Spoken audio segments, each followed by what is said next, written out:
Umukuuka wa ABAMASAABA yasiima okukyalako ku Canaan Land ku lunaku olwa Sande eno era omusumba Aloysius Bujingo asinzidde mu kusaba kwa leero n'alambuula ku nteekateeka we zituuse. Ensonga eriwo kati ekutta omubabiro eggwanga lyonna n'emitala w'amayanja kwe kuba nti olunaku olw'Essande luno ngenda kuzomeeza 24 ku Canaan Land Service egenda kuba yanjawulo. Omu ku bakabaka abali mu Uganda tugenda kukuŋŋaana naye. Ajjukizza abakyala okwambala gomesi ng'abaami ne bwe bambala amasuuti agambye nti si kibi. Twetegese nziramu okujjukiza abakyala ku Canaan Land mwambale gomasi. Obuwangwa bwaffe tebwawukana nnyo n'obw'Abagisu. Mukyala omukulu yambala gomesi bw'oba togiina si musango. Ate era for different cultures, for diversity, nawe osobola okujja ng'oga nti nze nja kujja nga nyambadde omushanana tumulage nti n'abamawanga amalala tribes endala abali ku Kanani nabo bayambadde culture zaabwe mu kusanyukira omukuuka. Abaami tubaleke bambala amasuuti, gomasi ne suuti bikwatagana. Omusumba Aloysius Bujingo ategeezza nti ng'ekkanisa bamaze dda okwetegeka obulungi era bw'atyo n'akoola bakkiriza okukeera ku olwo omukuuka asobole okusanga nga weebali.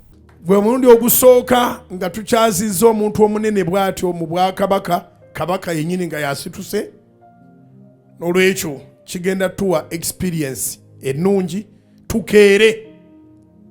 tukeere amawulire ge tulina wakujjanga bukyali nnyo. Agambye nti akkiriza Katonda nti omukuuka wa ABAMASAABA ajja kukkiriza ayogereko eri eggwanga kubanga ensi yonna ebeera ku Salt Media. Kyenzikiriza nja musaba asiime naye ayogereko eri Obugisu kubanga tulina Salt FM 102.6 eri ku lusozi lw'e Wannaale ewulirwa Abagisu bonna paka Kenya.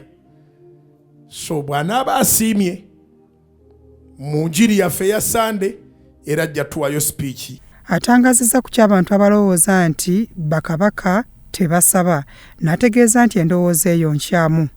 Bakabaka si basetaani, bakabaka Katonda mwene yabalonda. Kyava abeera kabaka w'abakabaka. Bw'obaako kabaka gw'otassaamu kitiibwa kitegeeza Katonda yamussaawo tomutaddemu kitiibwa.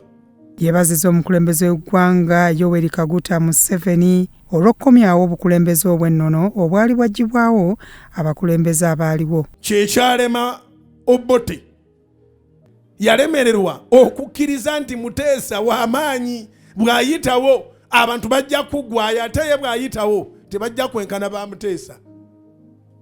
Awootira President Museveni ayikyuye nti bonna yabazaawo talina kyafiirwa, abantu bali mu ddembe lyabwe, abantu basanyufu.